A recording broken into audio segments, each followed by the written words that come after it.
بسم الله الرحمن الرحیم. راځو بیا هم موږ تاسو خپل درس را پیلوو او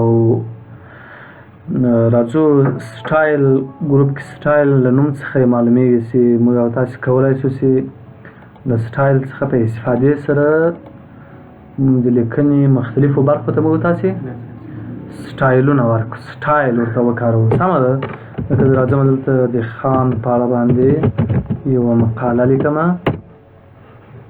صحیح شو. دا به زه کنټرول ای کوم او راځو سایز به ورته وټاکو 12 یا هم 14. صحیح شو. او بولټ هم د له بولټ حالت څخه به هم موږ تاسو وباسو. سمه ده. اوس که تاسو وګورئ دلته کوم سټایل چې انتخاب ده، دا کوم سټایل ده؟ فعلا نورمال سټایل ده که نه؟ نو تاسو کولی شئ په خپله خوښه باندې دا سټایل تغییر کړئ. زه راځم دغه لیکنه انتخابوم مکمله او له دې سره راځو دوم سټایل مو تاسو د نو سپیس. څه شی ده؟ نو سپیس. دا سټایل چې ده دا سټایل فاصلې له منځه وړي. فاصلې څه کوي؟ له منځه وړي. ګورئ اوس دلته د پرګرافو تر منځ فاصلې شته که نه؟ که زه دغه نو سپیس انتخاب کړم هغه فاصلې څنګه شولې؟ له منځه ولاړلې. صحیح شو. نو سپیس فاصلې څنګه کوي؟ له منځه وړي. سم خلاص. او نورمال حالت کې انتخاب کوي بیرته څه شی ورته ورکړه؟ بیرته یې فاصلې ورته ورکړلې. پوښتنه څوک نه لري که نه؟ نو پوښتنه نشته. له دې سره به راځو په نورو موضوعاتو خبرې کوو. سمه ده. نو یو نورمال سو نورمال حالت او نو سپیس چې دغه بیا فاصلې څنګه کوي؟ کاملا له منځه یې وړي. هیډینګ د څه شي لپاره کارېږي؟ هیډینګ د عنوان لپاره موږ تاسو کاروو یا د ټایټل لپاره څه شی کاروو؟ هیډینګ کاروو. لکه زه لرم هیډینګ 1 هیډینګ 2 خان انتخابوم او دې ته ورکوم هیډینګ 1. دا څه شو؟ هیډینګ 1 شو. سمه ده. دا به موږ تاسو کوم طرف ته راوړو؟ بیرته چپ طرف ته. صحیح ده. هیډینګ 1 څه شی ورکړو دلته؟ هیډینګ 1. تاسو هیډینګ 1 او هیډینګ 2 نور په کومو برخو کې کاربورد لري؟ په دې به انشاءالله په راتلونکو لیکچرو کې بیا هم موږ تاسو خبرې کوو. هیډینګ 1 او هیډینګ 2 نور هم ډېر کاربورد لري په مختلفو برخو کې. صحیح ده. مثال خان زه انتخابوم. دا کومه موضوع شوله؟ خان هغه اصلي موضوع شوله. صحیح. کوم موضوع؟ اصلي موضوع شوله. سمه ده. زه راځم دلته ورته لیکم مثال about خان. دا بیا د چا مربوط شوله؟ د خان د ټایټل یا د عنوان مربوط شو. دې ته څه ورکوم؟ هیډینګ 2 ورته ورکوم. څه شی؟ هیډینګ 2. صحیح ده. دا هیډینګ 1 شو. دا څه شو؟ هیډینګ 2. که تاسو ورته وګورئ توپیر یې ستا سره که نه؟ فرق سره لري ځکه چې یو موږ تاسو هیډینګ 1 ټاکلی ده او بل هیډینګ 2 د په رنګ کې هم څه سره لري؟ توپیر سره لري. صحیح ده. نو هیډینګ 1 هیډینګ 2 او دغسې بیا هیډینګ 3 راغی. دا تاسو په ترتیب سره هیډینګ 1 د اصلي عنوان لپاره، هیډینګ 2 د فرعي عنوان لپاره، هیډینګ 3 چې هغه بیا د فرعي مربوط کېږي هغو ته به تاسو څه ورکوئ؟ دریم هیډینګ به ورته ورکوئ. صحیح ده. نو زه راځم دا هیډینګ بیرته له منځه وړم او دا به دې طرف ته موږ تاسو انتقال کړو. بل موږ تاسو ټایټل لرو. ټایټل د عنوان لپاره مثال دا خان زه انتخابوم او دې ته ورکوم څه شی؟ ټایټل. څه شی مو ورته ورکړو؟ ټایټل. سمه ده. ټایټل. ټایټل خپله څه ته وایي؟ عنوان ته ویل کېږي. صحیح ده. نو موږ تاسې د خان لپاره کوم سټایل انتخاب کړو؟ ټایټل.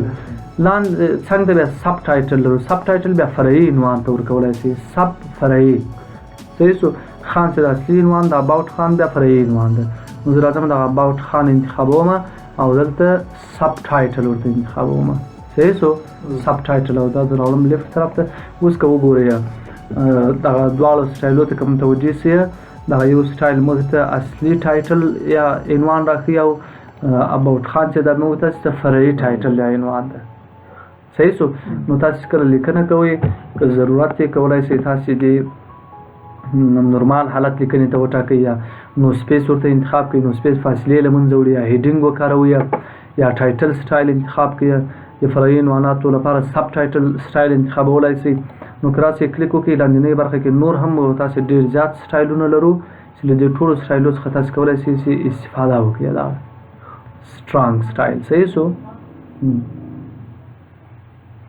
څنګه خو نسته کنه بل مو تاسو create a style لرو create a style بیا کولای شئ تاسو خپل خوښه باندې چې یو سټایل جوړ کړئ create a style باندې کلیک وکړئ او دلته به راسي name د سټایل لپاره به نوم ورکړئ په کوم نوم تاسو سټایل جوړوئ زه ورته وایم د خان په نوم یې جوړوم د وروسته به راسي modify به کلیک کړئ او دلته به نور تنظیمات ورته وکړئ د سټایل نوم یې لیکلی ده صحیح ده سټایل ټایپ د صحیح د لینکډ پرګراف ان کریکټرز د پرګرافو او د تورو شی ده ګډ لینک یا اړیکه ده صحیح سو او بل نورمال ده صحیح ده سټایل فور فالوینګ پرګراف خان فارمټینګ ته براسه لاندې به کوم فونټ انتخابوي زه ورته هم دغه کوم فونټ راته انتخاب کړه دلته زیات شمېر فونټونه لرو که نه د هیچ فونټونه مې ستا دا فونټونه مې انتخابولی شي صحیح ده زه هم دغه لاندې بهیج فونټ انتخابوم کوم فونټ بهیج سایز دې څومره وي زه ورته هم په دې سټایل کې د لیکنې سایز ورکړه څومره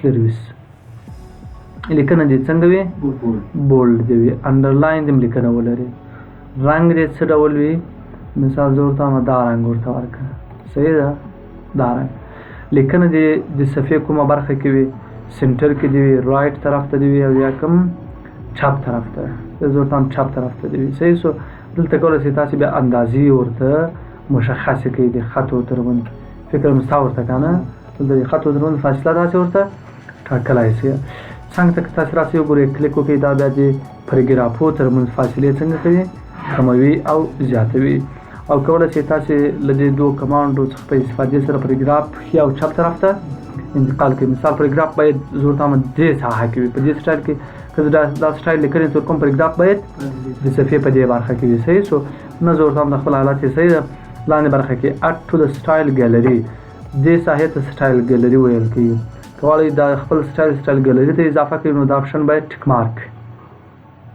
آنلاین دې ډاکومنټ یوازې دې ډاکومنټ لپاره تاسو دا سټایل کاروئ اتوماتیکلی اپډیټ په اتومات شکل سره دې په دې سټایل کې تغیرات راسي اپډیټ دي سي صحیح ده او که غواړئ چې دا سټایل د ټولو ډاکومنټونو لپاره کار کوي بیا راسي نیو ډاکومنټ باست آن دیس ټمپلیټ دا ورته انتخاب کړئ خو زه راځم آنلاین دیس ډاکومنټ انتخابوم لږ وروسته به اوکې ورته کلیک کوم اوس که وګورئ سټایل څنګه شو دلته ورباندې عملي شو فونټ یو ډول د رنګ بل ډول د انډرلاین هم لري صحیح شو کوم سیټینګز هلته مو تاسې ورته کړي وو ټول تنظیمات دلته ورباندې راښکاره شولو او که وګورئ که تاسې راسئ سټایل ګیلري برخې ته د خان په نوم باندې دلته دا سټایل ثبت شوی اوس که تاسې په لاندې لیکنه هم دا کاروئ نو زه راځم دا لیکنه ورته سلیکټ کوم او خان باندې کلیک کوم نور دغه سټایل دلته هم ورباندې عملي شو نو که تاسې چېرته کوم دفتر کې کار کوئ او غواړئ داسې یو سټایل ځان ته جوړ کړئ همیشه تاسې له یوه سټایل څخه استفاده وکړئ او هر ځل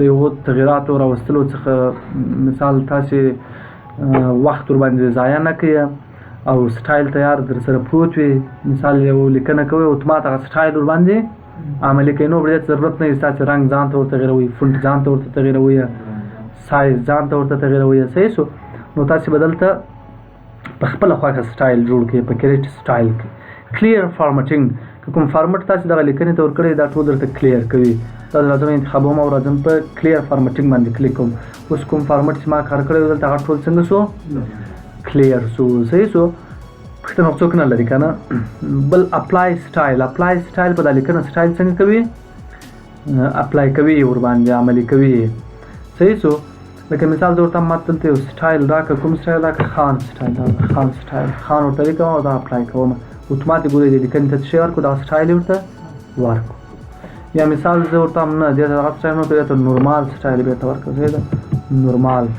نورمال به ورته ولیکئ او اپلای به کلیک کړئ بېرته سټایل څنګه ورکړو نورمال سټایل بېرته ورکړو اټ کمپلیټ سټایل نیم که دا آپشن ټیک مارک وي دا د سټایل نوم به اتومات خپله لیکل کېږي که دا ان ټیک مارک وي بیا به نه لیکل کېږي صحیح ده مثال زه راځم دلته ورته لیکم څه شی مثال هیډینګ ګورئ 1 په خپله ولیکل شو هیډینګ 1 ولې ځکه دا آپشن څنګه ده ټیک مارک ده که چېرته زه راسم دا آپشن ان ټیک مارک مو دلته مثال زه ورته لیکم هیډینګ شی ستا لیکل کېږي نه لیکل کېږي نو که غواړئ د سټایل نوم اتومات درته ولیکل شي بیا به دا آپشن تاسې ورته ټیک مارک سر هم خلاص شو که نه نو زه راځم مثال د خان سټایل مې انتخاب کو اپلای مې لیکه موډیفای که کلیک کړئ بیرته د خان په سټایل کې تاسو تغیرات هم راوستلای شئ پښتنه خو ان شاء الله نشته کنه بل سټایلز که تاسو کلیک کړئ دلته د سټایلونو لیست دلته هم درته ښیي صحیح ده ګورئ دا سټایلونه مثال ته موږ تاسو سټایل ګلري کې ښیي هغه ټول دلته هم راته ښیي او له دې ځای هم تاسو کولی شئ چې عملي یې کړئ ورباندې پښتنه خو نشته ان شاء الله کنه نو دلته بیا شو پریویو راته وایي ښیي صحیح ده ګورئ دا ټول سټایلونه یې دلته درته وښودل په دې شکل سره که دا ټیک مارک بیا یوازې نومونه درته ښیي صحیح ده ډیسیبل لینکډ سټایل هغه سټایلونه چې هغه لینک لري هغه څنګه که ډیسیبل یې که غیر فعاله یې که صحیح شو نو تاسو کولی شئ دلته نور سټایلونه هم وګورئ او راواخلئ دلته یې په خپله لیکنه باندې عملي کړئ پښتنه خو څوک نه لري که نه نو دا هم د سټایل برخه سوله تاسې وپوهېدلای شئ دلته مختلف سټایلونه لرو او له دې سټایلو څخه په استفادې سره تاسو کولی شئ د لیکنې هرې برخې ته چې خوښه یې په خپله خوښه باندې سټایل ورکړئ او په څنګ کې ورسره که چېرته مثال ضرورت کې تاسو کولی شئ چې سټایل څنګه کړئ بیرته کلیر کړئ پاکولی یې شئ نو دا هم سټایل برخه شوله که بیا هم کومه ستونزه وله پوښتنه کولی شئ صحیح شو زه مکمل سلیکټ کوم او راځم دلته کلیر فارمټینګ باندې کلیک کوم کوم فارمټ چې مې ورکړی هم بیرته کلیر کړو راځو ایډیټینګ ګروپ ته ایډیټینګ ګروپ کې موږ تاسو سلیکټ لرو سلیکټ آل مکمله لیکنه انتخابوي څه کوي مکمله لیکنه انتخابوي شارټکټ له کیبورډ د کنټرول ا صحیح شو که تاسو سلیکټ راسئ او سلیکټ آل باندې کلیک وکړئ بیا به تاسو ته ټوله لیکنه انتخابوي سلیکټ سلیکټ آبجیکټ بیا شکلونه تاسو ته انتخابوي څه انتخابوي آبجیکټ یا شکل انتخابوي زه راځم انزرټ ټیپ ته او دلته راځم شیپ ته شیپ کې زه راخلم دا مربعي شکل راخلو او دا سټار شیپ راخلم او دا ویکتور راخلم اوس غواړم چې ما ته فقط او فقط شی انتخاب چې یوازې شیپونه لیکنه به انتخاب نه شي نو بیا راځم سلیکټ آبجیکټ کلیک کوم او د صفحې په مخ پاینټر راکشوم اوس فقط څه شی انتخاب شو شیپونه یې راته انتخاب کړلو سره خلاص شو که نه لاندنۍ برخه کې سلیکشن پین لرو سلیکشن پین که تاسو کلیک کړئ دا کوم شکلونه چې ما دلته راخیستي شیپونه دا دلته له دې ځایه موږ کولی شو فعاله یا غیر فعاله کړو صحیح شو ویې ښیو یا یې ونه ښیو که نه که شو آل کلیک وکړئ ټول به ښیي که هایټ آل کلیک کړئ ټول څنګه شو پټ شو شو آل کلیک وکړئ ټول بیرته درته ښیي که یو غواړئ چې پټ یې کړئ مثال زه دا دریم شکل نه غواړم ووینم راځم دا کلیک کوم سره باندې خلاص شو انشاءالله که نه او بل څه د که دا شکل تر بل لاندې وړو یا که نه دلته ګورئ موږ تاسې برینګ فارورډ لرو او سینډ ټو بیک لرو دا سره خلاص شو که نه نو تاسو کولی شئ دلته د سلیکشن پن څخه هم استفاده وکړئ زه دا شیپونه انتخابوم او دا بیرته ټول ډیلیټ کوم سلیکټ آل ټیکسټ ویت سمیلر فارمټینګ دلته هغه لیکنه درته انتخابوي چې هغه سمیلر فارمټینګ وي یا واړه فارمټونه کار شوي وي هغه په هر ځای کې ټول درته انتخابوي مثال زه راځم دې ته ورکوم څه شی هیډینګ 1 دې ته ورکوم څه شی هیډینګ 1 دې ته ورکوم هیډینګ 1 زه اوس غواړم چې دلته یوازې ما ته هغه لیکنه انتخاب شي چې هغو ته څه ورکول شوي هیډینګ 1 ورکول شوی راځم دلته کلیک کوم په دغه یو دلته کلیک کوم د هغو وروسته چېرته راځو دلته موږ ته سلیکټ آل ټیکسټ دا انتخاب وروسته یوازې هغه لیکنې انتخاب شي هغو ته څه ورکول شوی ده هیډینګ 1 ورکول شوی یا کارول شوی ده نو تاسو سلیکټ آل سلیکټ آبجیکټ سلیکټ ټیکسټ ویت سمیلر فارمټینګ او سلیکشن پین څخه کولی شئ تاسې استفاده وکړئ صحیح شو پوښتنه خو انشاءالله تر ډېره څوک نه لري که نه څه ستونزه نشته نو راځو ریپلیس ته څه شته راځو ریپلیس خپله څه شته وایي ریپلیس خپله بدلولو ته ویل کېږي څه شته بدلولو ته سمه ده او زه راځم مثال دلته د خان په اړه باندې یوه مقاله لیکمه صحیح ده چا په اړه باندې د خان په اړه باندې ریپلیس ته اوس راځو ریپلیس کلیک کوو ریپلیس هم کله کلیک کوو فایند واټ څه شی پیدا کړم درته زه ورته ماته په دې متن کې پیدا کړه څه شی کلیک راته پیدا کړه صحیح ده اوس راځم په فایند نیکسټ باندې کلیک نو ګورئ کلیک کې یو کلیک پیدا شو فایند نیکسټ بل کلیک پیدا شو اوس وی کلیک پیدا کو اوس ریپلیس ویت لڅ سره بدلوي زه تم دغه کلیک ماته بدل کړ لڅ سره ل افغانستان سره د افغانستان اوس مثال دغه یو کلیک خلاص پیدا کړی راځم په ریپلیس باندې کلیک کوم اوس ګورئ دغه کوم کلیک چې دلته ولو دا څه ته تغیر شو افغانستان ته راغله سره باندې خلاص وکړه نو کولی شي ټول هر څومره کلیک چې دلته لیکل شوي دي دا ټول تاسې په یو ځل چینج کړئ څه شته افغانستان ته صحیح ده نو دې لپاره بیا تاسې څه کار کوئ ریپلیس آل باندې کلیک کوئ کله چې کلیک کو all done we made 5 replacement 5 کلمې وای د کلیک په نوم دلته موجود وي چې هر ټول موږ او تاسو څه تغیر کړی افغانستان ته تغیر کړی صحیح شو ریپلیس بدل نو تاسو مثال سل صفحې کتاب لیکلی ده په اخر کې ګوري له تاسو څخه یو جمله یا یو کلمه یا یو لغات څنګه شوی ده غلط شوی ده نو ته خو داسې نشې کولی چې بیرته د هر سفر واخلې او هغه کې اصلاح کړې د ریپلیس څخه په استفاده سره په یو کلیک کسل صفحې که هر څومره صفحې په ټولو کې کولی شي هغه خپله ستونزه له منځه یوسي تغیر یې کړي او حل یې کړي بدل یې کړي صحیح شو اوس که افغانستان بیرته په کلیک بدلوئ بیا به راسئ تاسې به دلته افغانستان ولیکئ څه شی ولیکئ افغانستان صحیح ده دلته افغانستان ولیکئ او راسئ لاندې به بیرته څه ولیکئ کلیک به ولیکئ او ریپلیس آل به کلیک کړئ دا به وکړئ اوس که تاسو وګورئ بیرته افغانستان چې موږ چېرته کلیک په افغانستان بدل کړی هغه بیرته ټول څه ته تغیر شو بیرته کلیک ته تغیر شو ریپلیس هدف دغه ده چې موږ او تاسو ته یو کلمه په بله بدلوي صحیح شو که مور کلیک لاندې اضافه تنظیمات نشته میچ کیس او فایند او هول ورډ آنلی دا دواړه دي ریپلیس مربوط کیږي او دا نور موضوعات بیا دي فایند مربوط کیږي راځم زه کنټرول ان یو نوی ډاکومنټ راخلم او دلته به موږ او تاسې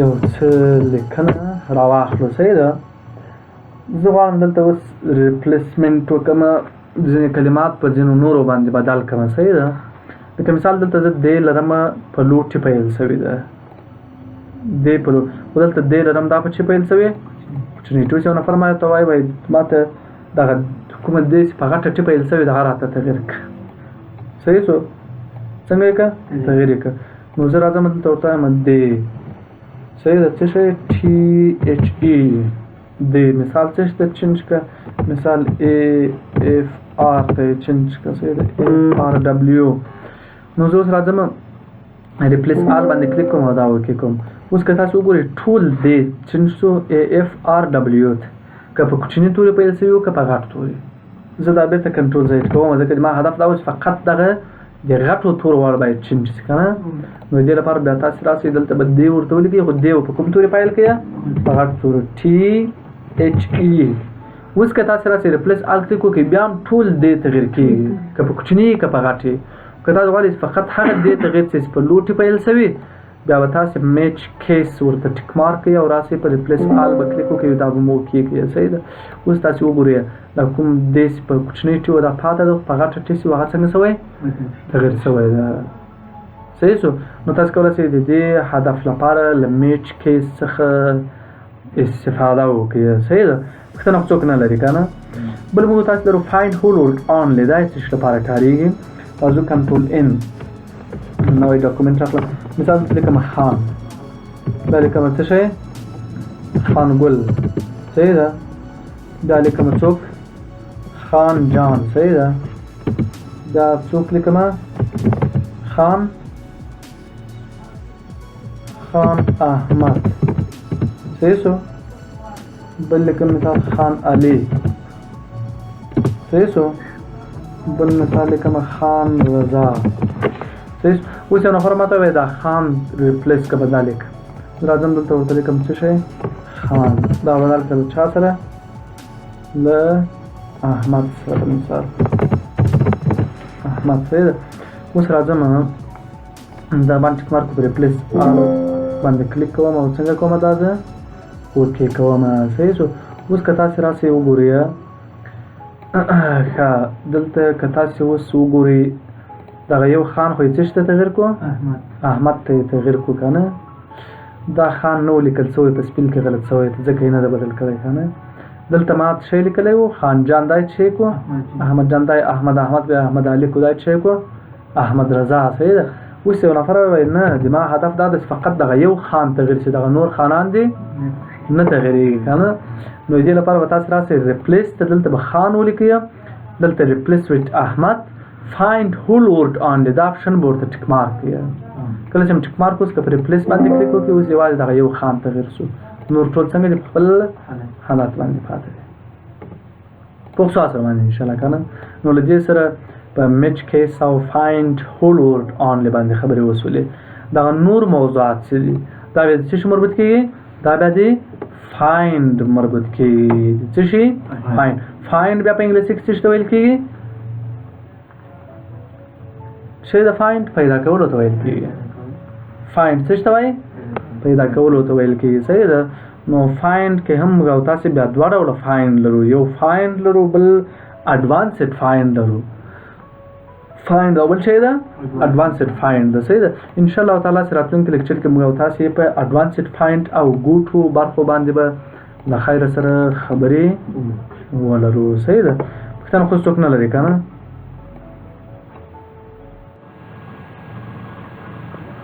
بسم الله الرحمن الرحیم راځو درس سره پیلوو چیر لیکچر کې موږ تاسو په سلیکټ باندې خبرې وکړلې ریپلیس باندې وغږېدو او نن لیکچر کې به په فایند باندې خبرې کوو صحیح د فایند خپله پیدا کولو ته ویل کېږي صحیح سو نو موږ او تاسې که چېرته یو چپټر کتاب یا یو مقاله دلته ولرو غواړو چې په مقاله کتاب یا چپټر کې کوم کلمات وغواړو را پیدا یو کو نو دا چاره موږ تاسې له فایند څخه ترسره کولی شو مثال زه راځم دلته د خان په اړه باندې یوه مقاله لیکم یا مثال کمپیوټر په اړه باندې مقاله لیکو صحیح سو زه به دا کنټرول ای کوم سایز به یې هم ورته جوړ کړو دی دا 14 سایز ورته انتخابوم راځم زه فایند ته او فایند کلیک کوم فایند به موږ تاسې دوه ډوله فایند لرو یو فایند د بل اډوانسډ فایند ده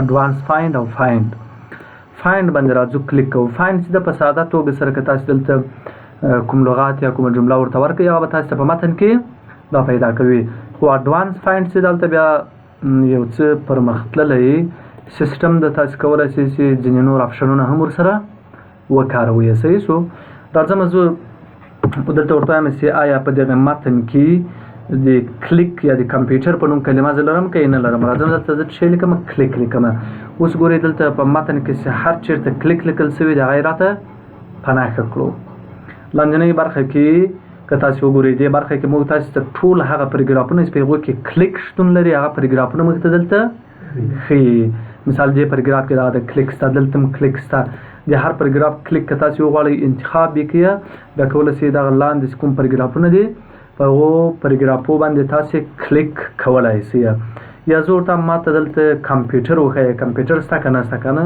نو زه راځم دلته کمپیوټر لیکم مستقیما ماته کمپیوټر دلته په نښه کړو یعنې موږ تاسې په ټوله صفحه کې یو ځای کمپیوټر لرو سمه ده مثال تاسې یو غټ متن لرئ یو څوک له تاسې څخه پوښتنه کوي چې په دې متن کې ماته پلانۍ موضوع را پیدا کړه نو ته کولی شې فایند ته راشې او دلته اتومات سرچ پسې وکړي نور به موضوع تاسې دلته را پیدا کېږي سمه ده تاسې دلته ریزلټ نتیجه درته ښیي پیج باندې که کلیک کوئ بیا تاسې صفحې کوي څو صفحې لرو یوه صفحه لرو هیډینګ که چېرته تاسې هیډینګ کار کړی په کومه برخه کې هغه هیډینګ هم تاسې ته دلته ټول ښیي او هیډینګ مو تاسې پرون په سټایل کې خبرې ورباندې وکړلې صحیح سو نو له دې سره تاسې کولی شئ له فایند څخه استفاده وکړئ راځو اډوانسډ فایند باندې کلیک کوو اډوانسډ فایند به تاسې کولی شئ دلته بیا هم فایند واټ څه شی درته پیدا کړم زه ورته هم راته پیدا کړه کلیک راته پیدا کړه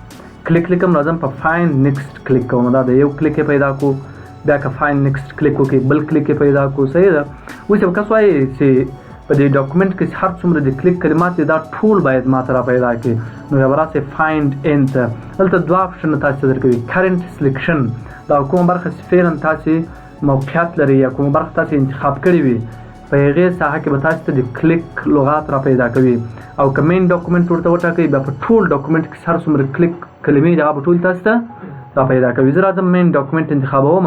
اوس که وګورئ دلته هر څومره یا هر چېرته کلیک لیکل شوي هغه ټول څنګه کړو راته په نښه یې کړو. صحیح ده، انتخاب یې کړو.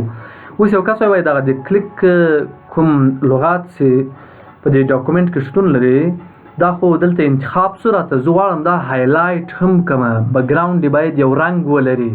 نو دې لپاره بیا تاسې راسئ دغه ریډینګ هایلایټ باندې به کلیک وکړئ، هایلایټ آل به کلیک کوئ. اوس چې هر چېرته کلیک لیکل شوي دغه یې هایلایټ هم کړو، یو رنګ یې هم دغو بیکګراوند ته ورکړو. ستونزه خو نشته که نه. راځو مور باندې کلیک کوو. مور کله تاسو کلیک کوئ لاندې تاسو ته ځینې نور آپشنونه هم درکوي چې په دې آپشنو کې میچ کیس او فایند هول ورډ آنلی دا موږ او تاسو په تیر لیکچر کې ویل چې دا دواړه د ریپلیس مربوط کېدو. صحیح سو لاندې آپشنونه لکه یوز ویلډ کارت، ساوند لایک انګلیش، فایند آل ورډ فرام انګلیش، همدارنګه میچ کشهدا او دغو تر څنګ الف حمزه، میچ پریفکس، سفکس او لاندې آپشنونه دا بیا ټول د څه شي مربوط کېږي؟ دا ټول د فایند مربوط کېږي. صحیح ده. او دلته کله که موږ تاسو په یو لغات یا یو کلمه پسې دلته سرچ کوو پسې ګرځو نو تاسو دلته د سرچ په برخه کې وایي ډاون، لاندې د متن په لاندنۍ برخه کې سرچ درته وکړم، اپ د متن په پاسنۍ برخه کې سرچ وسي، کال انتخاب کوي بیا په ټول متن کې به تاسو ته په یو کلمه پسې سرچ کوي هغه به درته را پیدا کوي. سره خلاص وي انشاءالله که نه. دا دوه آپشن خو تیر لیکچر کې تشریح سو. یوز ویلډ کارت باندې راځو خبرې کوو. یوز ویلډ کارت یې څه شي لپاره موږ او تاسې استفاده کولی سو. صحیح ده. دا هایلایټ به موږ او تاسې څنګه کوو؟ نو کالر کو چې رنګ ورڅخه لرې شي. صحیح ده. یوز ویلډ کارت یې څه شي لپاره کارېږي؟ مثال یو کس وایي زه په یو لغات پسې ګرځم، د لغات په سر کې د ډي توری د نور لغات مې نه ده په یاد، په دې لغات کې کوم توری ده؟ ډي توری شاملېږي. نو دې لپاره تاسې راځئ اډوانسډ فایند کلیک کوئ او دلته په فایند وټ کې ډي توری ورته ورکړئ او کوېشن مارک مخته ور اضافه کړئ. اوس به راسئ فایند نیکسټ به کلیک کړئ. نتیجه سته نو ریزلټ فاوند، کومه نتیجه پیدا نه سوله. اوس څه وکړو چې دلته کوېشن مارک زه اضافه کړم او ماته دلته کلمات را پیدا کړي. نو دې لپاره به یوز ویلډ کارت تاسې ورته ټک مارک کړئ. اوس په فایند نیکسټ باندې کلیک وکړئ. دا ده ډاکومنټ په سر کې کوم توری ده؟ ډي توری ده. صحیح سو فایند نیکسټ باندې کلیک کوم. صحیح ده. بل لغات یې راته پیدا کړو چې دې بیا په منځ کې ډي توری ده که نه. فایند نیکسټ باندې کلیک کوم.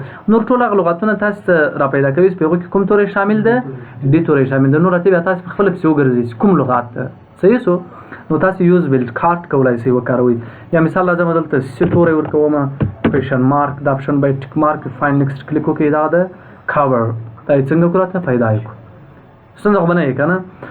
بل موږ او تاسې لاندې لرو ساوند لایک، ساوندز لایک انګلیش. دا څه مفهوم لري؟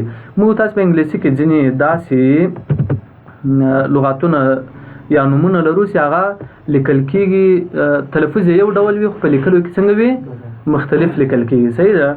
لکه مثال زه دلته لیکم ریډ. ریډ څه شي ته وایي؟ سور که نه. او لیکم ریډ دا به څه شي ته وایي؟ ویلو ته ویل کېږي. ګورئ دواړه تلفظ له نظره څنګه دی؟ یو شی دی. اوس زه راځم اډوانسډ فایند باندې کلیک کوم او دلته ورته ماته پیدا کړ ریډ راته پیدا کړ ریډ.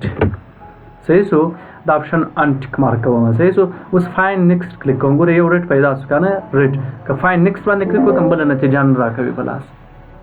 زه ورته هم ریډ خو راته پیدا کړو خو هغه لغات چې له ریډ سره ساوند یا غږ یو ډول دغه هم څنګه که پیدا یې کوي. به راسئ ساوند لایک انګلیش به ټک مارک کړئ، له هغې وروسته فایند نیکسټ کلیک وکړئ. ریډ ریډ دواړه یې راته پیدا کړو. صحیح سو مثال تاسې وخت په متن کې په یو لغات پسې ګرځئ. مثال بل مثال لکه موږ تاسې ځینې نومونه هم لرو که نه چې یو ډول تلفظ کېږي که نه. ځینې لغاتونه هم لرو نو هغه تاسې د یو مثال څخه په استفادې سره نور انشاءالله په موضوع باندې پوه شوي یاست. صحیح ده. بل موږ تاسې فایند آل ورډ فرام انګلیش دا بیا څه وظیفه لري؟ دا په انګلیسي کې ځینې لغاتونه د هغه څو شکله لري که نه. شی لري څو شکلونه لري. لکه مثال موږ تاسې لرو ګو بل شکل یې څه ده؟ وینټ بل شکل یې څه ده؟ ګان. صحیح ده. څو شکله سو؟ 3 شکله سو. زه اوس راځم دلته اډوانسډ فایند ته او ورته وایم ماته پیدا کړه څه شی؟ ګو. صحیح سو راځم دا ان ټک مارک کوم. اوس په فاین نیکسټ کلیک کوم ګو چېرته چې ګو لیکل شوي فقط هغه یې راته پیدا کړه درته هم نه ګو پیدا کړه خو که یې دې دوم درېیم شکلونه یې هم راته پیدا کړه صحیح ده بیا فایند آل ورډ فرام انګلیش دا به ټیک مارک اوس راشي فاین نیکسټ صحیح ده دا به یو ځل وکړې کوم اوس راشي فایند ګو وینټ ګان درې سره شکلونه راته پیدا کوي صحیح شو نو که په یو متن کې تاسې په یو لغات پسې ګرځئ او غواړئ د یو لغات دوم درېیم شکل هم تاسې سره پیدا کړي نو بیا دا لاندنی اپشن به تاسې ورته فعاله وساتئ ستونزه خو نشته که نه بل لاندنۍ برخه کې څنګ ته البته موږ تاسې نور اپشنونه هم لرو چې دلته دا دوه ډېر کاربردي دي دا درته تشریح کوم مثالونه تاسې پکې وکاروئ میچ کشیده لرو میچ الف حمزه لرو دا بیا په خاصه توګه سره د پښتو عربي او د دري لیکنو لپاره کارېږي تاسې که لیدلي په پښتو کې ځینې مثال خان لیکي ښې لیکلې به یې کش کړي بیا الف ورکړی که نه صحیح ده کش توري لیدلي به مې کش توري که نه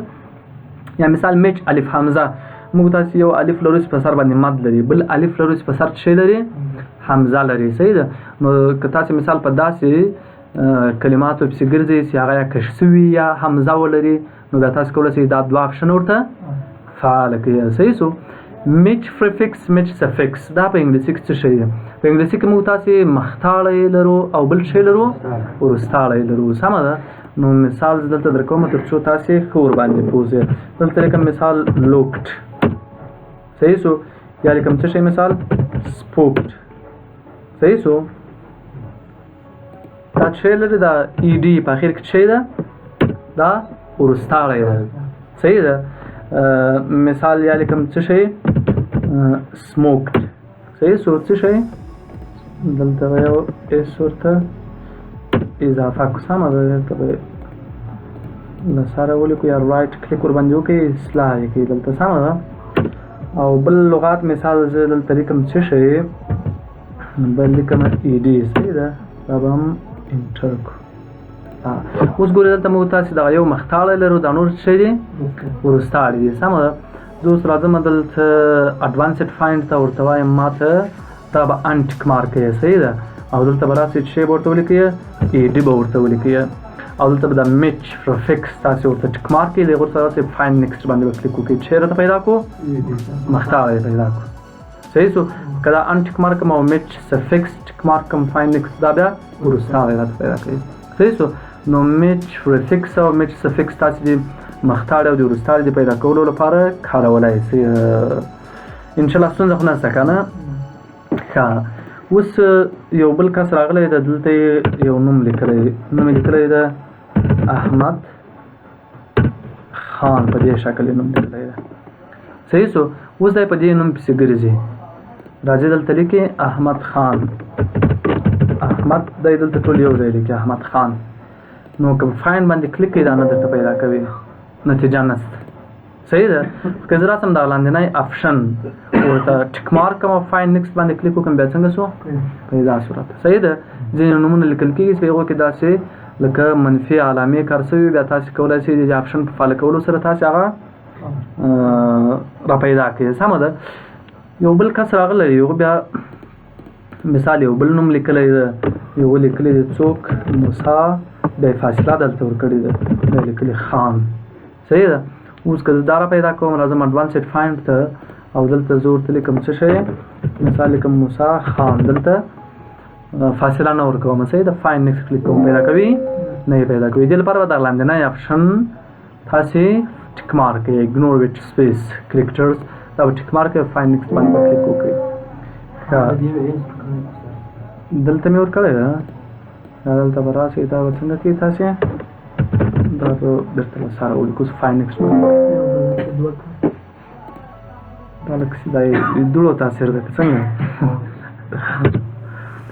ښه راځم فایند نیکسټ کوم اوس څنګه شو پیدا یې کړو راته صحیح شو نو دغه هغه اپشنونه وو چې په اډوانسډ فایند کې شتون لري تاسې کولی شئ چې د دې ټولو اپشنو څخه استفاده وکړئ او وخت ناوخت ورته ضرورت پیدا کېږي صحیح ده بل مو تاسې دلته ګوټو لرو ګوټو بیا تللو ته ویل کېږي صحیح ده که ګوټو باندې کلیک وکړئ ګوټو چېرته ځي کومې صفحې ته ځي کوم سیکشن ته ځي کوم لاین ته ځي کوم بوک مارک ته ځي کوم کومنټ ته ځي دا لاندې چې کوم موضوعات دي دا تر اوسه موږ یو هم نه ده ویلی موږ تاسې فقط په څه پوهېږو ظاهره په پیج باندې پیج څه شته وایي صفحې ته ویل کېږي. صحیح ده. اوس زه راځم مثال دلته یو څه صفحې اخلمه. کنټرول انټر تاسې راسئ وګورئ. مثال موږ او تاسې څو صفحې واخیستې؟ 12 صفحې. څو صفحې شوې؟ 12. زه صفحو ته نمبر هم ورکوم. راځم تاسې ته معلوم شي دا ده. صحیح ده. دا د نمبر یې مارکو. څومره صفحه ده؟ 12مه صفحه، اوله صفحه. اوس زه راځم فایند ته ګو ټو کلیک کوم. ورته ما بوزه څومې صفحې ته؟ انټر پیج نمبر ورکړي. 10مې صفحې ته زه ځم ګو ټو کلیک وکړي. اوس راسئ وګورئ په څومره صفحه کې موږ تاسې 10مه صفحه کې. صحیح ده. نو کله چې تاسو ګو ټو کلیک کوئ هرې صفحې ته تلل غوښتل هغې صفحې ته به تاسې مستقیما بیایي. سم خلاص وي انشاءالله که نه. نو موږ او تاسې دلته په فایند کې فایند اډوانسډ فایند او ګو ټو برخو باندې خبرې وکړې. انشاءالله کومه ستونزه به نه وي. که بیا هم چا کومه ستونزه درلودله بیا پوښتنه مطرح کولی شي. صحیح شو.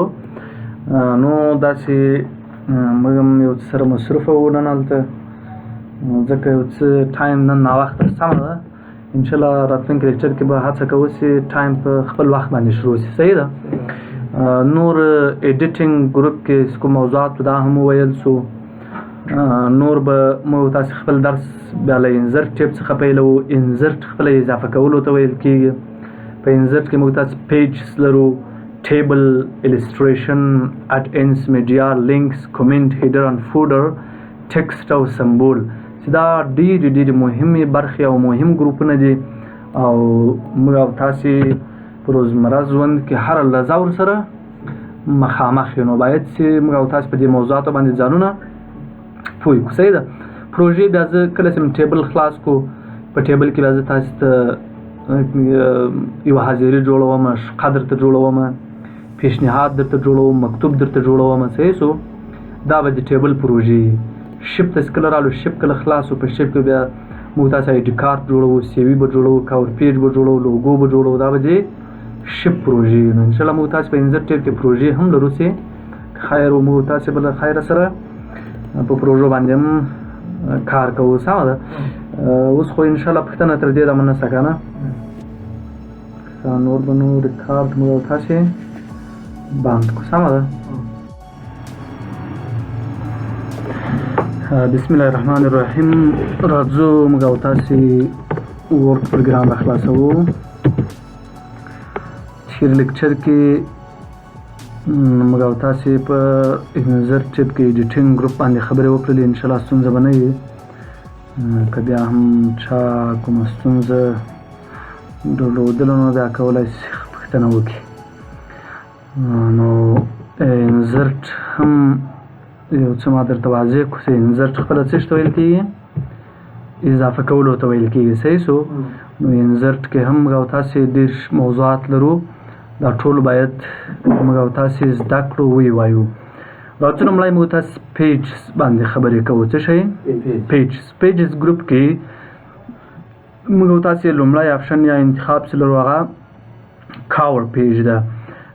کاور پیج تاسې کولی شئ چې له دې برخې انتخاب کړئ. دلته موږ تاسې بلټ ان یا تیار جوړ شوي کاور پیجونه هم لرو. له دې څخه هم تاسې کولی شئ چې استفاده وکړئ. او داسې یو کاور پیج خپله تاسې څنګه جوړولی شئ هغه به انشاءالله بیا موږ تاسې په وروسته درسو کې خبرې ورباندې کوو. سمه ده. کاور پیج د معمولا کله تاسې یو چفتر چاپوئ د یو لپاره یو د سر صفحه یا د سر پیج چې دغه په کار کېږي چې مثال تاسې هغه موضوع هلته باندې ولیکئ. صحیح شو. نو دلته تیار کاور پیجونه دي. له دې هر کاور پیج څخه تاسې کولی شئ چې استفاده وکړئ. صحیح شو. زه مثال په توګه سره زه راځم دا کاور پیج کلیک کوم. کله چې مې کلیک کوو نو دلته موږ او تاسې ته په دې ترتیب سره یو کاور پیج راکړو. اوس تاسې کولی شئ دلته تغیرات پکې راولئ. ډاکومنټ ټایټل یا د ډاکومنټ عنوان دلته لیکلی شئ. څه ورته لیکئ؟ مثال زه دلته ورته لیکم څه شی؟ ورته لیکم کمپیوټر نوټ. صحیح شو. نو لاندې که تاسې راسئ وګورئ پورته طرف ته ایرس کال لري. کوم کال د مثال 2015 کال. دلته مې ایر کال ورته ورکړو. کمپیوټر نوټ دا ډاکومنټ سب ټایټل. که تاسې د ډاکومنټ لپاره یو فرعي عنوان ورکوئ هم دلته اضافه کولی شئ. صحیح ده. مثال درته ورته لیکم شی اباوټ کمپیوټر د کمپیوټر په اړه باندې صحیح شو. لاندې خپل نوم ورته اضافه کولی شئ، دلته د کمپنۍ نوم ورته اضافه کولی شئ. مثال د کمپنۍ نوم څه ده؟ خان کمپنۍ. دلته د کمپنۍ ادرس ورته ورکولی شئ. د کمپنۍ ادرس چیرته ده؟ مثال د کمپنۍ ادرس ورته ورکوم کابل افغانستان. صحیح شو. دلته مې څه ورته ورکړو؟ ادرس مې ورته اضافه کړو. نو دا تیار جوړ شوی کور پیج او موږ تاسې واخیست او ایډیټ هم کړو. صحیح شو. ډاکومنټ ټایټل کې، سب ټایټل کې، کمپنۍ ادرس کې هلته موږ تاسې خپل نومونه ورته اضافه کړلو. نو که تاسې وګورئ دلته نور کور پیجونه هم شته. له دې ټولو کور پیجو څخه تاسې کولی شئ استفاده وکړئ. مثال راځم دا کور پیج کلیک کوم، دا د کور پیج راته راکړو. صحیح شو. مختلفې نمونې دي، هره نمونه چې تاسې کاروله هغه انتخابولی شئ. مثال دا کور پیج مو واخیست، که په دې نمونه کې تاسې غواړئ دغه پکچر یا تصویر چینج کړئ نو بیا به تصویر کلیک کړئ، را به شئ فارمټ ته. فارمټ ته چې کله راغلاست دلته لیکل شوي چینج پکچر، دا به کلیک کړئ. تاسې کولی شئ که چېرته انټرنیټ ته لاسرسی ولرئ په آنلاین شکل سره هم تاسې تصویرونه ورته راخیستلی شئ، او که خپله کمپیوټر کې تصویر ولرئ هم تاسې تصویرونه راخیستلی شئ. فرام ا فایل له خپل کمپیوټر تصویرونه راخیستلی شئ. صحیح ده. او بینګ ایمیج سرچ دلته کولی شئ سرچ پسې وکړئ. مثال زه راځم دلته کمپیوټر تصویر سرچ کوم، دا انټر کوم. صحیح شو. دلته اوس کمپیوټر تصویرونه مخته راځي. اوس زه کولی شم د کمپیوټر مربوطه یو تصویر انتخاب کړم او په دې کور پیج کې ځای په ځای کړم. صحیح شو. لکه زه راځم دلته مثال دا تصویر انتخابوم، دا به کلیک کړئ او انزرټ به له دې ځای کلیک کړئ. انزرټ چې کله کلیک کړو تاسې ته به دلته تصویر را ډاونلوډېږي. صحیح ده. ډاونلوډینګ. نو په آنلاین شکل سره تاسې کولی شئ چې هر تصویر یې تاسې په کار وي هغه د خپلې موضوع مطابق تصویر تاسې کولی شئ چې راواخلئ او ویې کاروئ.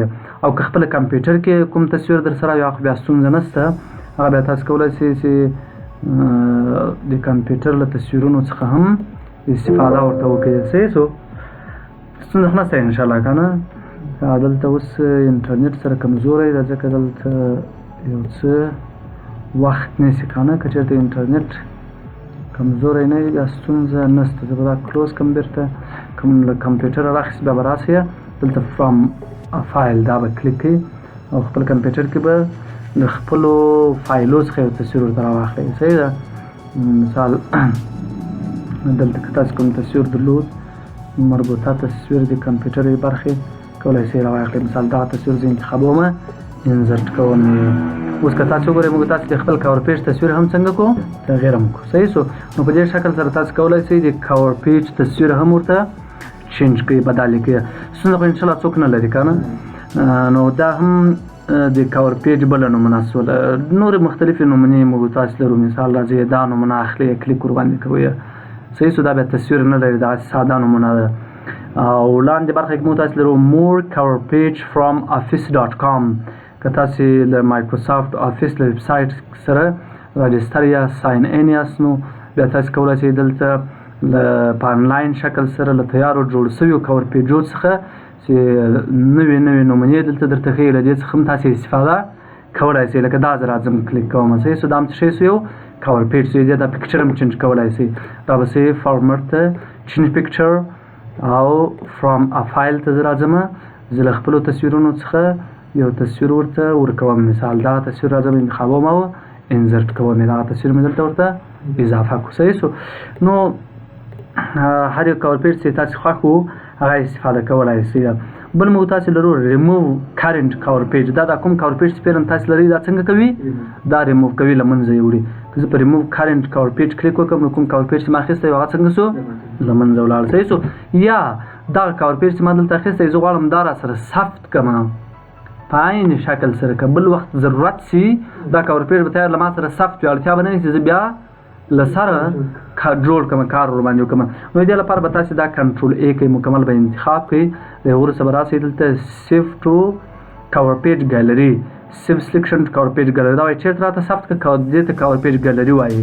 دا کور پیج وایي هلته ثبت کړه. نو را به شئ دا به کلیک کړئ او دلته به یو نوم ورته ورکړئ. مثال په کوم نامه یې ته ثبتوي دا کور پیج؟ دلته هم راته ثبت یې کړه. مثال د خان احمد په نوم یې ثبت کړه. اوکې.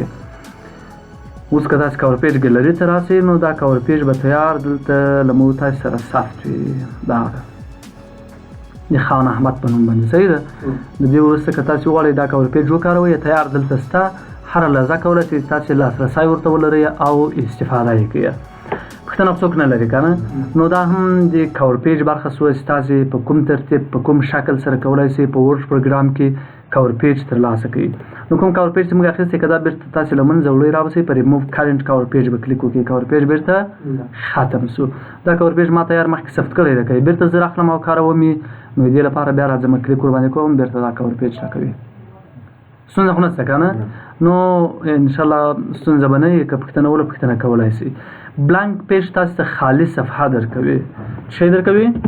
خالي صفحه درکوي. مثال زه دلته متن راخلم، دا به زه کنټرول ا کوم راځم هوم ټیب ته سایز به یې هم ورته کم کم 14 یا 12 سایز به ورته وټاکم. زه دلته کلیک کوم دې ساحه کې او راځم دلته بلانک پیج کلیک کوم. ګورئ خالي صفحه یې راته راکړه. که بیا بلانک پیج کلیک وکړئ بله صفحه یې راته راکړله.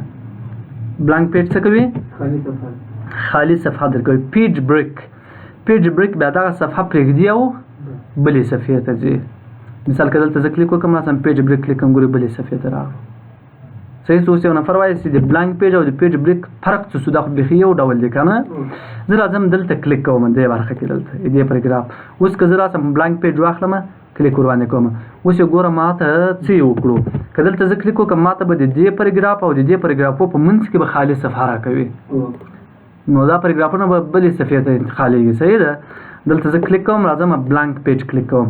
اوس تاسې راسئ وګورئ، تاسې وګورئ ګورئ دلته یې په منځ کې ما ته څه راکړه؟ خالي صفحه یې راته راکړه. څه شی راکړه؟ خالي. ځکه ما خالي صفحه غوښتې ده ځکه یې خالي صفحه راته راکړله. صحیح شو.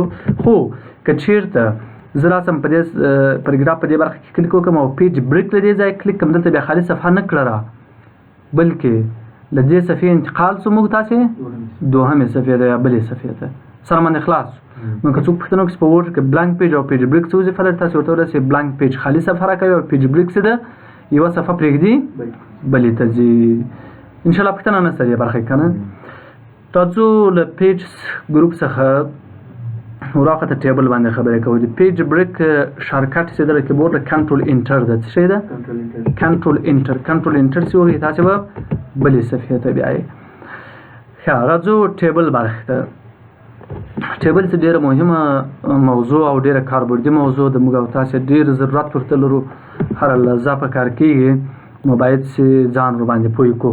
راځو ټیبل ته. ټیبل کې تاسې کولی شئ مختلف ټیبلونه یا جدولونه ترلاسه کړئ. صحیح شو. دلته دغه هرې خانې ته څه وایي؟ هرې خانې ته سل وایي. صحیح شو. راځم دلته ټیبل اخلم زه یو ځل. دې هرې خانې ته څه وایي؟ سل وایي. هغه سلونه چې په عمودي شکل دي دې ته څه وایي؟ کالم. او هغه سلونه چې په افقي شکل دي دې ته څه وایي؟ رو. صحیح شو. نو موږ تاسې یو ټیبل له دریو برخو جوړ شوی، سل، کالم، رو. صحیح شو. نو زه راځم اوس یو ټیبل راخلم. یو کس ماته وایي ماته څه واخله، یو ټیبل راته واخله. دا ټیبل کې مثال زه نوم لیکم، د پلار نوم لیکم، تاریخ لیکم. صحیح شو. او معاش لیکم. نو دې لپاره زه څه کوم؟ دلته ورته مخه دغه یو سل به څه لپاره سي؟ د نوم لپاره. بل سل به څه لپاره سي؟ د پلار نوم لپاره. بل سل ته څه لپاره؟ تاریخ لپاره. بل سل به څه لپاره سي؟ د معاش لپاره. ګورئ دا پورته سلونه پراسو که نه. اوس که زه نفر پکې ځایوم چې مثال اول نفر، دوم نفر، دریم نفر، نو دې لپاره ضرورت ته زه څه شی واخلم؟ نورې اضافه روګانې مو واخلم. اوس څو روګانې لرو؟ یوه رو لرو. څو رو ده؟ یوه رو ده. صحیح شو. کالم بیا په دې شکل سره ده. صحیح شو. اوس راځم دغه د بله رو مې واخیسته. دلته به یو نفر یې، دلته به بل، دوه، درې، څلور، پنځه، شپږ، اووه. د اووه نفرو لپاره مې جدول واخیست. صحیح شو. اوس زه راځم دلته مثال لیکم نیم. صحیح شو. دلته لیکم څه شی؟ فادر نیم. او دلته لیکم څه شی؟ سیلري. او دلته لیکم ډیټ. صحیح شو. دلته مثال نوم یې څه شی ده؟ خان، احمد. صحیح شو. کریم، علي، څوک؟ موسی، درمان. صحیح شو. او همدارنګه احسان. اوس که تاسو وګورئ دا موږ تاسو ټیبل د څو کالمونو جوړ دی 1 2 3 4 کالمه سو او داسې بیا روګانې دي 1 2 3 4 5 6 8 روګانې دي صحیح سو نو اوس موږ دا ټیبل څنګه جوړ کړی دی موږ تاسو دا ټیبل چې د 4 کالمه لري او څو روګانې لري 8 روګانې لري سره مو خلاصو کنه نو اوس که تاسو راسئ وګورئ موږ تاسو کله ټیبل اخلو نو موږ تاسو دلته کولای شو چې مثال 1 2 3 4 5 6 8 9 10 کالم واخیستو لاندې روګانې اخلي 3 4 صحیح ده یعنی په دې حالت کې موږ تاسو کولای شو 10 کالمونه واخلو څو روګانې واخلو 8 روګانې واخلو صحیح شو اوس یو کس تاسو وایي زه داسې یو ټیبل غواړم چې هغه 2 کالمه ولري 2 روګانې ولري صحیح ده خو ته کولای شې مثال دلته 2 کالمه ورته ورکړې او څو روګانې ورکړې 2 روګانې ورته ورکړې دا 3 روګانې چې 2 کالمه صحیح شو یو نفر تاسو وایي زه داسې یو جدول غواړم چې هغه 10 کالمه ولري او 10 روګانې ولري هغه بیا څنګه اخلي خو دلته نه اخیستل کېږي دلته خو اندازه معلومه ده 10 په څو کې پاته کې 10 کالمه ته روګانې صحیح شو نو دې لپاره چې موږ تاسو هر رقم زړه سي او هر رقم وغواړو په یو شکل سره موږ تاسو یو ټیبل ترلاسه کو نو دې لپاره بیا موږ تاسو بل لاره هم لرو چې هغه انزرت ټیبل ده انزرت اضافه کولو ته ویل کېږي یو ټیبل جدول ته وایي صحیح ده اوس انزرت ټیبل ته راځم انزرت ټیبل ته چې کله راغلو دلته موږ تاسو دوه آپشن راکوي نمبر اف کالم نمبر اف رو ته څنګه ټیبل غواړې څو روګانې باید ولري او څو کالمونه باید ولري یو نفر وایي زه یو جدول جوړوم په هغه کې مثال نوم د تخلص د پلار نوم د تاریخ د تذکرې شمیره ده آی ډي کارت د ادرسونه د ایمیل د نمبر ده نو ته به دې ټولو ته حساب وکړې چې مثال دا څو کالمونه غواړې صحیح شو مثال یو نفر وایي زه دغه شیان پکې ډی په ډی کوم او دا جدول زه د 50 کسانو لپاره جوړوم نو ته به حساب ورته وکړې که 10 کالمه وغواړې څو روګانې به ورکوې 50 روګانې به ورکوې صحیح شو اوس زه دلته یو ټیبل جوړوم ضرورت ما تاسو یو ټیبل لا کې دا ټیبل 10 کالمه ولري او څو روګانې ولري مثال 10 روګانې ولري صحیح ده له ورته راځم دا اوکې کوم نو اوس موږ تاسو دا ټیبل 10 کالمونه لري او څو روګانې لري 10 روګانې لري سره خلاص نو کوم یو تاسو په کوم دفتر کوم سازمان کې چیرته کار کوو د موږ څخه وغوښتل چې ماته یو ټیبل جوړ کړه نو ته به یو ځل راسې وګورې چې دای په دې ټیبل کې څه شی ځای په ځای کوي څومره کالمونو او څومره روګانو ته اړتیا ده چې څومره کالم او روګانو ته ضرورت وو د عمره کالمونو او روګانې به تاسو ورته واخلې نور به ستونزه حل وي ان شاء الله پوه شئ د موضوع باندې کنه ښه زه راځم انزر ټیبل ته زه غواړم یو ټیبل واخلم لاندې 3 آپشن نور لرو فکسډ کالم وایټ اټ فټ ټو کنټینټس اټ فټ ټو وینډو صحیح شو دا 3 آپشن څه لپاره کاری فکس کالم وایټ دلته د کالمونو پلنواله تاسو ټاکلای شئ شي ټاکلای شئ د کالمونو پلنواله څنګه زه راځم دا وکي کوم ماته دا یو ټیبل دا چې هغه 500 کالم لري 15 کالم او 2 روګانې دا کالم دا دومره پلنواله اوس لري کله زه راسم کلیک ور باندې وکم او دا خې طرف ته کاش کوم دې کالم پلنواله زیات څو کنه زیات صحیح ده نو تاسو کولای شئ په یوان دا ځبان دلته کالمونو ته چینج خاپ کړئ پلنواله ورته وټاکئ ضرورت ماته یو ټیبل لکه 15 کالم او 2 روګانې ولري خو د کالمونو پلنواله اتومات مراته راکوي اټو کلیکل سوی دا معنا لري یعنی په اتومات شکل سره پروګرام خپل کالم ته پلنواله ورکوي صحیح ده که تاسو اندازه ورته وټاکئ هغه بیا او څومره اندازه تاسو ورته ټاکلي په دومره اندازه به کالم پلنواله اخلي صحیح ده زه مثال ورته ورکوم څو 0.8 دا وکي کومه د کالم پلنواله کم څو کنه څو کم دې کالم پلنواله اوس څو ده 0.8 صحیح شو نو که تاسو یو کالم اخلي او څوک درته وایي البته یو ټیبل اخلي او یو کس درته وایي چې په دې ټیبل کې باید د کالمونو پلنواله 0.15 وي نو تاسو به راسئ دلته به د کالم او د رو شمیر ورکړئ کالم وایټ ته به راسئ او دلته به زیات په ځای باندې 0.15 اندازه انتخاب کړئ دا به وکړي که اندازه څو سوله 0.15 نو په دې شکل سره په دې میتود سره تاسو کولی شئ د کالمونو لپاره پلنوالی مشخص کړئ ان شاء الله ستونزه نشته که نه ښه نو داسې ستونزه نشته راځو بیا هم موږ او تاسې ټیبل ته انزر ټیبل ته راځم دا خو لومړی اپشن او دا وظیفه سو. دوم اپشن اټ فټ ټو کانټینټ وای محتوا باید له ټیبل سره خپل څنګه سي یا ټیبل باید له محتوا سره خپل فټ سي. اوس که زه ټیبل اخلم ګوري کلمونه دومره غټ غټ دي صحیح ده زه ورته نه دا کلمو اندازه او د روګانو اندازه باید معلومه نه وي. هر څومره لیکنه کېږي باید له لیکنې سره ځان څنګه کړي فټ یې کړي صحیح ده. نو زه فټ کنټنټ انتخابوم او دا وکړي کوم چې دومره ټیبل را راکړو. اوس چې زه لیکنه کوم دغه ټیبل به له لیکنې سره ځان څنګه کوي فټ کوي به یې لویوي به یې صحیح ده. دا زم دلته کوم نیم صحیح ګورئ دا ټیبل ځان سره فټ کو که نه دلته مثال ورته لیکم څه شی فادر نیم صحیح شو. دلته ورته لیکم مثال لاست نیم دلته ورته لیکم مثال آی ډي نمبر صحیح شو. دلته ورته لیکم مثال ډیټ. ټیبل په اتومات شکل سره لیکنې سره ځان څنګه کو فټ یې کو سره ځکه چې دلته موږ او تاسو کوم اپشن کار کړی ده اټ فټ ټو کانټینټ. کانټینټ محتوا ته وایي یعنې له محتوا سره باید ټیبل خپل ځان څنګه کړي فټ کړي. بل موږ تاسو اټ فټ ټو وینډو لرو داسې بیا هر څومره د ورډ پروګرام صفحه ده په دغومره اندازه به ټیبل ځان ورسره فټ کوي. دا اټ فټ ټو وینډو کې انتخاب کې دا وکړي چې هر څومره چې وینډو ده په دغومره اندازه دا ټیبل څنګه سور سره فټ کو صحیح شو.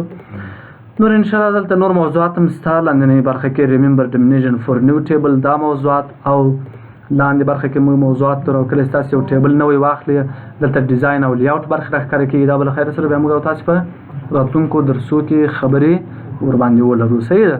اوس پوښتنه څوک نه لري که نه دا به هم زه ډونټ سیف کوم.